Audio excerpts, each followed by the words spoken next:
राजगढ़ की गौरी अपने माता पिता की इकलौती संतान थी। गौरी के पिता मेहनतकश किसान थे। वो सारा दिन खेतों में काम करते। गौरी अपनी माँ का किचन में हाथ बटाती। वो जंगल से लकड़ियाँ बीनती और माँ के चूल्हे में मदद करती। एक दिन वो जंगल में लकड़ी बीनने गई थी कि तभी उसे रोने की आवाज आती है।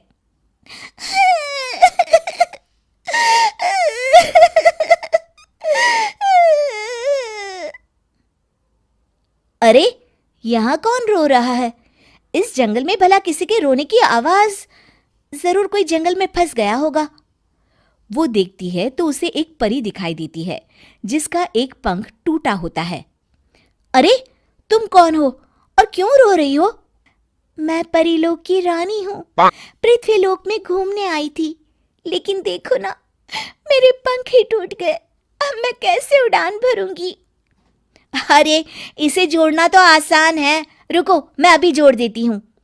ये कहकर गौरी लकड़ी और रस्सी की सहायता से पंखों को जोड़ देती है। परी अपने जुड़े हुए पंखों को देखकर खुश हो जाती है और गौरी को वरदान देती है कि वो पूर्णिमा की रात किसी भी चीज को हाथ लगाएगी तो वो सोने की हो जाएगी। लेकिन गलती से अगर उसने किसी इंसान को छू लिया तो वो अगली पूर्णिमा तक सोने का ही रहेगा। गौरी घर आती है और सारी बात अपने माता पिता को बताती है। गौरी की माँ उसे कहती है, तू भी ना गौरी, सारा दिन परियों की कहानियां पढ़कर स्वप्न लोक में ही रहती है। नहीं माँ, मैं सच बोल रही हूँ।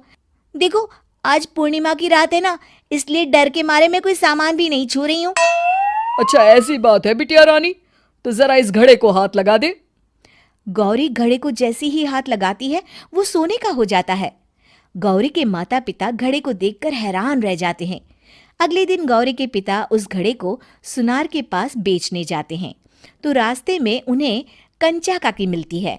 वो सोने का घड़ा देखकर गौरी के पिता से पूछती है, अरे गौरी के बापू, ये पीतल तो बड़ा चमक रहा है। अरे काकी, ये पीतल नहीं, सोना है, सोना। बेचने ले जा रहा हूँ। अरे, कहीं कोई लॉटरी लग गई है क्या? इतना सोना? गौरी के पिता काकी को गौरी को परी द्वारा दिए वरदान के बारे में बताते हैं। काकी गौरी के पिता की बात सुनकर सोच में पड़ जाती है और फिर अगले दिन काकी गौरी के घर आती हैं। गौरी के बापू, तुम्हारे लिए मैं खुशखबरी लाई हूँ। तभी गौरी की माँ पूछती है, क्या खुशखबरी है काकी? अरे, तुम्हारी बेटी का रिश्ता मैं अपने बेटे से करना चाहती हूँ।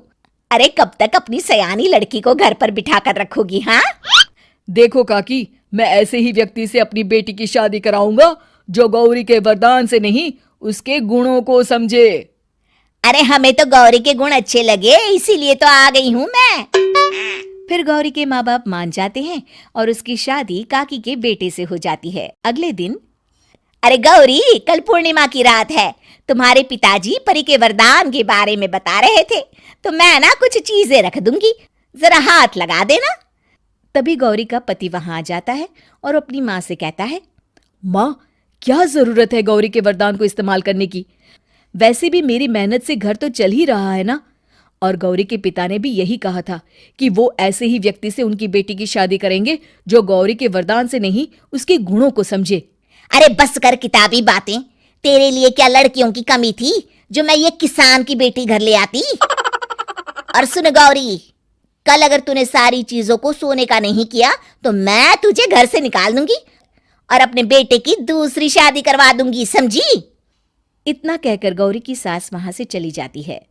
अगली पूर्णिमा की रात गौरी की सास गौरी के सामने ढेर सारे बर्तन रख देती है और कहती है, जल्दी कर गौरी, रात खत्म हो जाएगी। जल्दी जल्दी इन सारे बर्तनों को हाथ लगाकर सोने का कर दे। गौरी करती भी तो क्या, वो जैसे ही एक छोटे से बर्तन को छूने वाली होती है कि उसकी सास भड़क जाती है। क्या मजाक बना रखा है?